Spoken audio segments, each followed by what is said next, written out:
James the Mormon. James the Mormon. James Curran, a.k.a. James the Mormon. James the Mormon's Now known as JTM. made it to #1 on iTunes this week. The hardest part was when people were saying, oh, he's just using the church to make money. When I didn't even want my fans to be members of the church. Mm-hmm.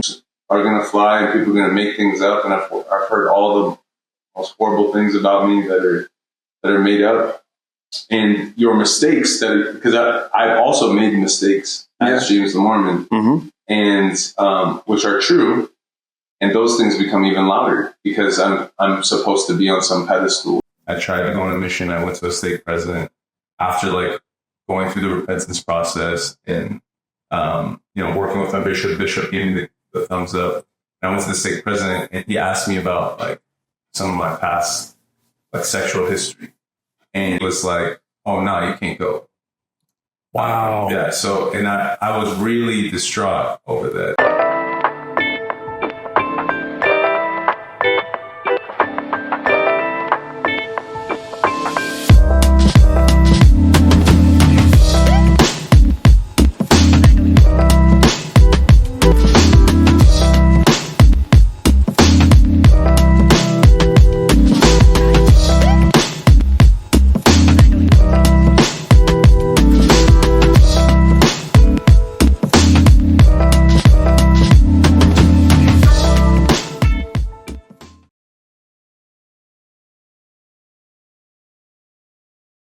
I know you kind of walked through it just a little bit, but what was the inspiration that made you want to do hip hop, but also, with faith, a faith backed type of hip hop? So this story, to give you some context, I never thought I was going to serve a mission. I actually tried once, and I remember I got to the stake president. This is probably when I was 21. I tried to go on a mission. I went to a stake president after going through the repentance process and working with my bishop. Bishop gave me the thumbs up, and I went to the stake president, and he asked me about some of my past sexual history, and he was at this time, I don't know, what was this, 2007 or something like that, and at that time it was a very different time, and he was oh no, you can't go.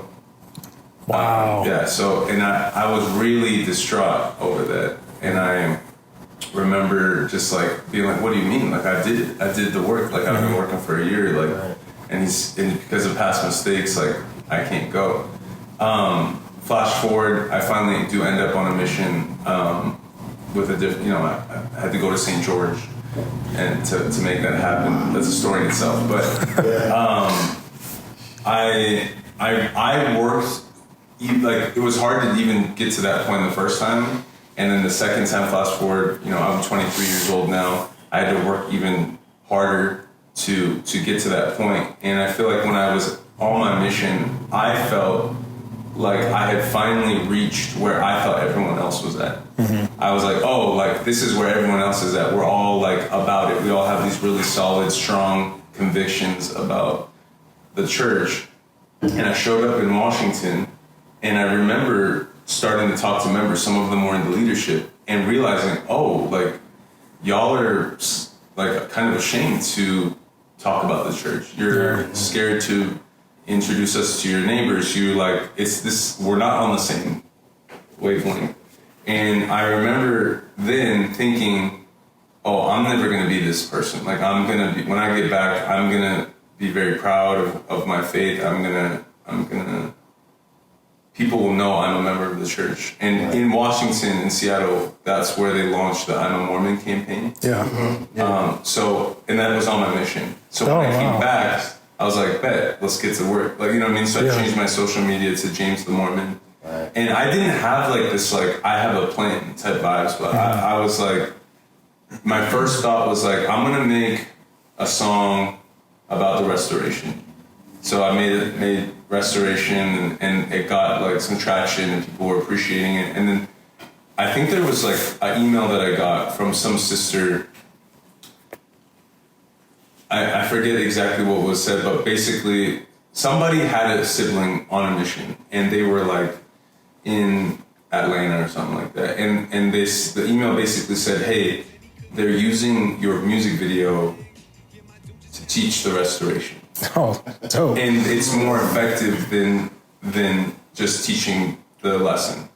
And I was like, oh, maybe I need to do this. Like, maybe I need to keep making other things. So I kept making other songs. And that, again, my goal, as I said earlier, was I thought that I could make like secular music, or I could make music that wasn't overtly Christian or anything like that, and connect with people as James the Mormon. And then, you know, backdoor missionaries, they might connect with missionaries one day. So, I mean, ground zero was that, my mission with no intent. You know, I made restoration. I just kept making things with no expectation. And then I think in 2016, you know, we made Motivation.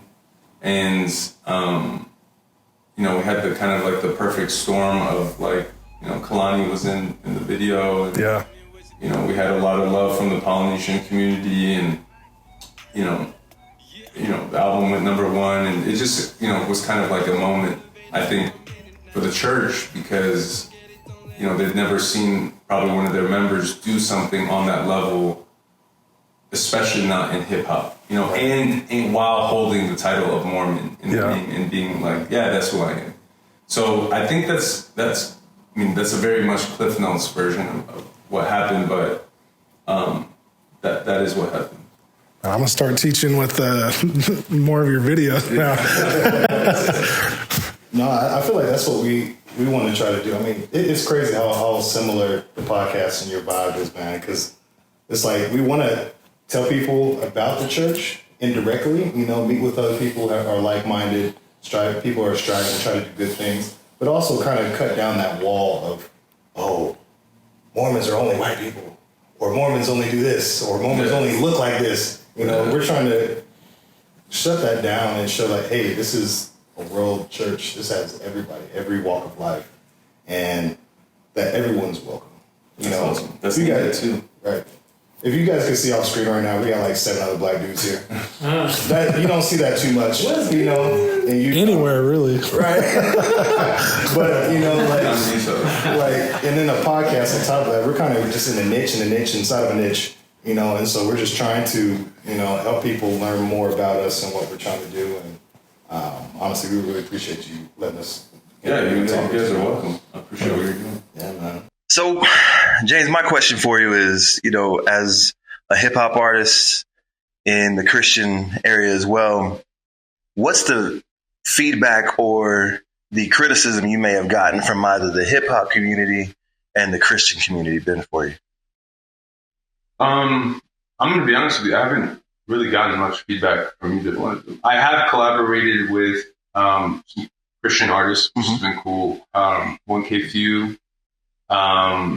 Aha Gazelle is one of my songs. The one with Aha Gazelle really isn't really a Christian song, but he's on. Okay, that was up. But so, I mean, it's been cool to collaborate with some like people that I actually listen to and respect. But I haven't gotten feedback. I haven't really gotten feedback from the Christian community. I feel like the only feedback I've gotten is for people who are either like LDS or LDS adjacent. You know, there was when it first popped off, I was getting so much hate from anti-Mormons. And it started with my video Treasure. Yeah. And just kind of like, so that was a wild moment. And I had to like do some PR and talk to John DeLynn and let him know, like, hey, like, I'm not trying to be out here like hating anybody and giving my perspective of why I was making the music I was. But he called off the dogs. But there was a moment when John DeLynn basically said, like, he made the call and basically was like, everybody go spam James and tell him he's a horrible person. So every anti-Mormon person on the internet was just like blowing me up for a weekend, telling me I was horrible. And I was like, I don't know, it was one of the most impressive moments of my life.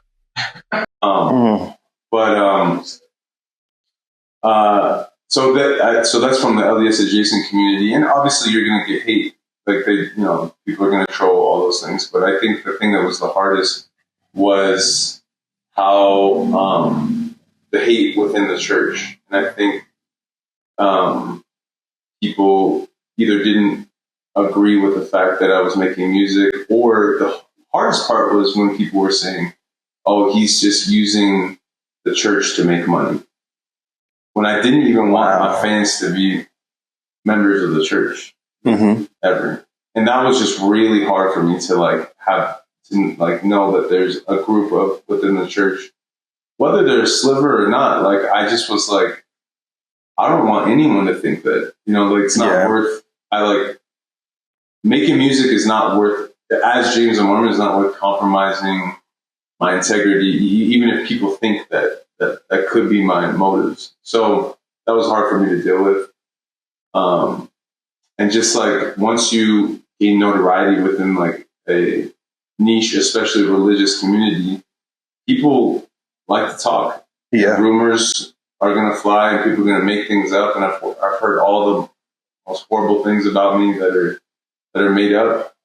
And your mistakes, because I've also made mistakes as James the Mormon, and which are true, and those things become even louder because I'm supposed to be on some pedestal as a human being and not succumb to mortal temptation or things. So it was like a hard experience for me to have notoriety within a religious community that a lot of people hate and misunderstand, and then again get hate and rumors and things all spread, and not be able to have grace for my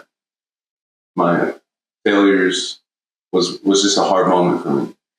Man, that's tough. I couldn't imagine, to be honest with you, especially when you got somebody basically releasing the hounds on you after you put out some music. But to follow that up, so how has that affected how you approach creating music moving forward? Or does that at this point even now affect how you create? Yeah, I think I've gone to a lot of therapy. I've done a lot of work on myself. I think I'm more mentally strong to be able to handle it. I mean, it's also not as prominent as it once was. Right. So it's probably not as much of a threat to anyone anymore. But I think I've just kind of accepted this is kind of my path. It's really interesting. I don't know if this is appropriate or not, but I'm going to share it. In my patriarchal blessing, it says, your life will forever be under scrutiny because of your membership in the church. So this just might be the cards I was dealt. And it is what it is. But I think moving forward, I'm kind of leaning into just trying to share positivity and share messages of hope, and when I can, bring people closer to Christ. And I think that's all that really matters. And if I'm going to get paid for it, and people are gonna talk and not give me grace, then that's on them. But I've had to work to get through this stuff. Hey man, I hear you. Awesome, bro. That's dope.